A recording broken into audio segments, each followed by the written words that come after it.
Okie dokie pokey, this is our second video on section 7.2.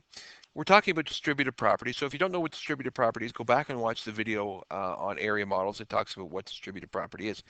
We'll make the assumption that you understand it, and you're continuing along with this video to see how can we model this. This is the second way, number two, the second way we can multiply a monomial by a polynomial. And we're going to call this the algebra tile model, algebra tile modeling.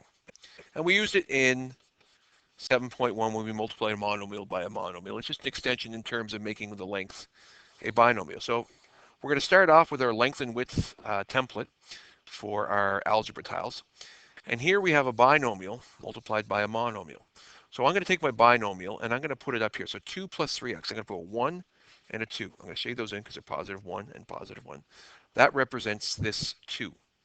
Then we're going to put a positive 3x, which is an x and x and an x. I'm going to shade those in because they're positive as well.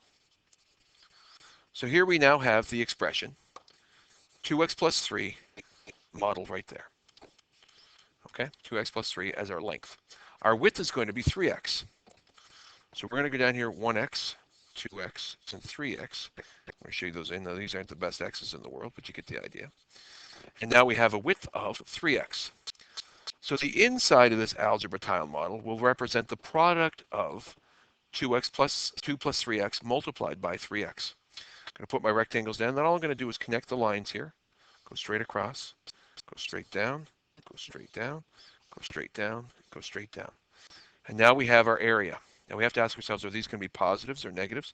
Well, a positive 1 times a positive x is going to be positive x's, or 1 times x is x. And then a positive x times a positive x is a positive x squared.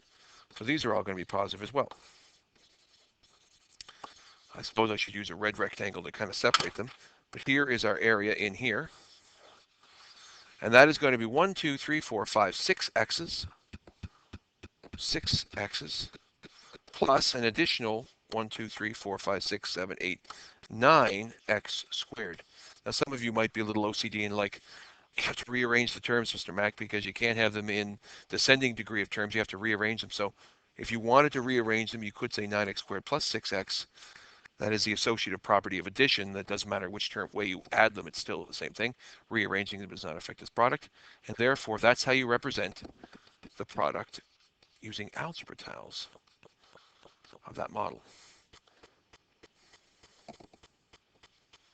If we use the second example, I think the bell's going to ring here in a second, so I better be careful. The second example will be 4x times 2x. I'm going to make my area template.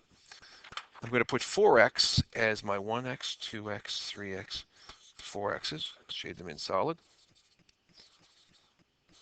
4x there. Kind of ran out of room, but there we go. And 2x plus 1, so 1x, 2x, and I guess it's a minus 1, not a plus 1. And a minus 1, I won't shade it in because it's negative. I'll use green now to make my area. Cut it all the way across here. Cut it all the way across here. And there we have our model.